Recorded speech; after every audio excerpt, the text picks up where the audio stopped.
Welcome to Module 11. In this module, we'll focus on the PHP injection vulnerability. This vulnerability occurs where a user has the opportunity to execute a malicious PHP code by modifying the parameters passed to a web application. This situation could take place if input parameters are passed into the PHP functions that allow the direct or indirect PHP code execution. The first function group are the include family functions: include, require, and require once, which serve to include and parse files containing PHP code. The second function of this type is eval, which parses and executes provided strings. The third function is preg replace, used to verify regular expressions. The parameter e could be passed to this function, allowing for the execution of PHP code passed in a part of a regular expression. As the two latter functions are rarely utilized in standard web applications, we'll focus on the first function. This sample source code will help you understand the concept.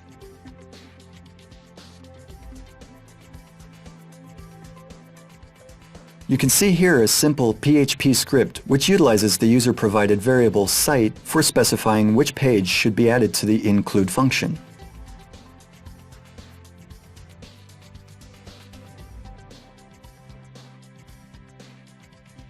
The content of the website is provided depending on a specified file. As we can see, user-provided parameters are not filtered in any manner. A user has virtually full control over the file name. Let's see how this works in practice.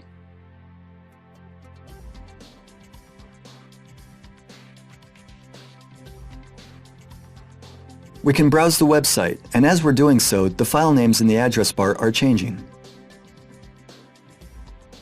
Assume that a hacker has successfully uploaded a file which contains a PHP code to the server.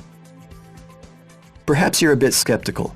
After all, uploading PHP files is certainly disallowed by the site, or the service doesn't accept any files from users. It's common, though, that websites allow users to upload avatars, pictures, and other image files. Let's see if an attacker can still smuggle in a malicious PHP code if files are checked for correct format.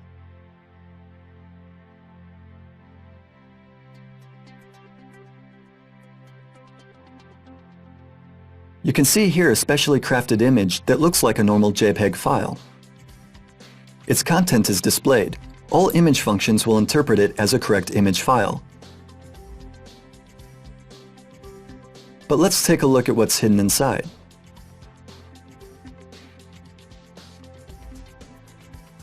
As we can see, PHP code has been embedded in the image. Let's try to pass it in the address bar.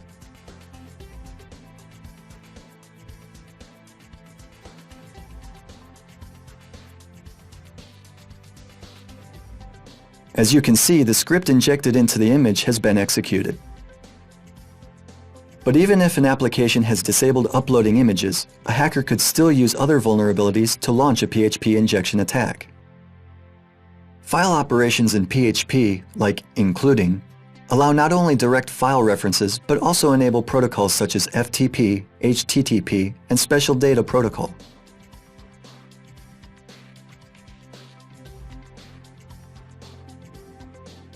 In the case of data protocol, it is possible to pass file content in protocol reference parameters since the file is generated on the spot. The data is encoded in base 64. Let's use an online encoder to generate an encoded string.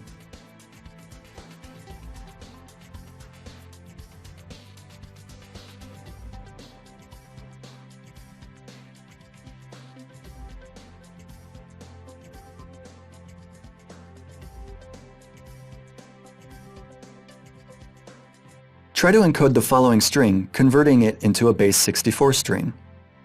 Use special data stream syntax and paste the encoded PHP code.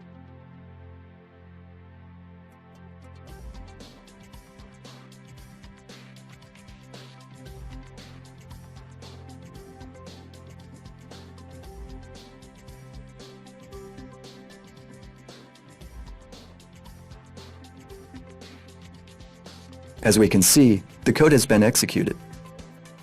Let's try to think of how we can protect ourselves against this attack. The first solution is to modify the configuration of PHP ini.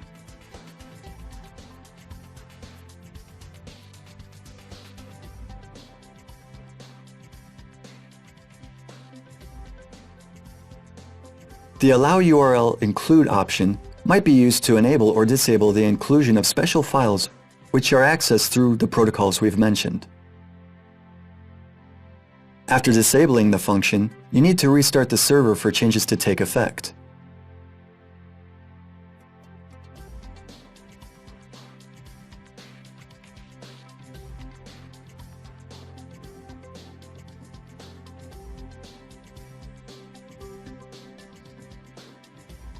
As you can see, this time the attack has failed because the options were disabled.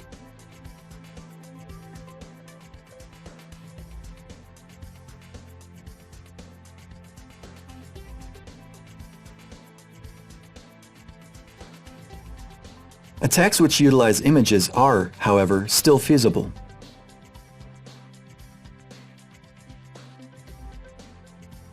As you can see, the underlying cause of the problem is the fact that users practically have full control over the string passed to the include function. You can deal with this by adding static extensions to included files.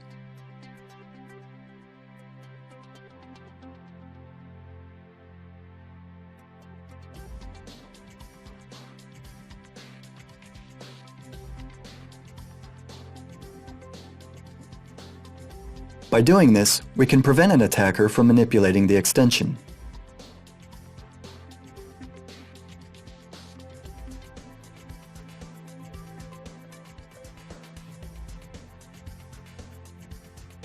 The image has not been included this time.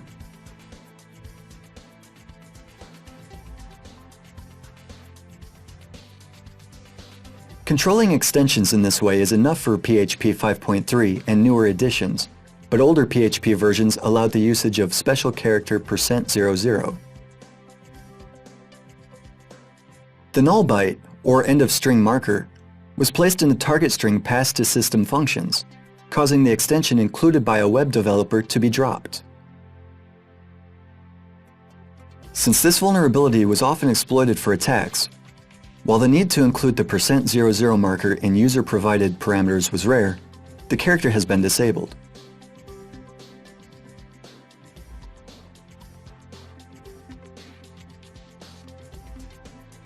You can also specify a folder in which the function include will operate to prevent users from tampering with the beginnings of file names and disable special protocols.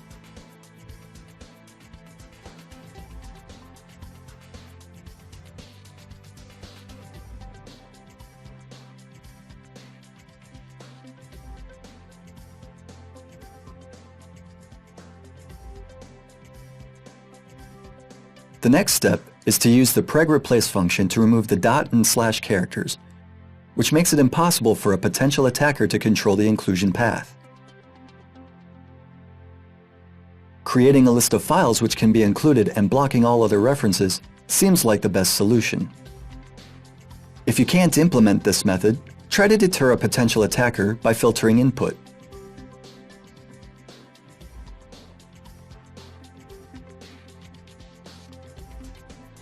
That's all in Module 11.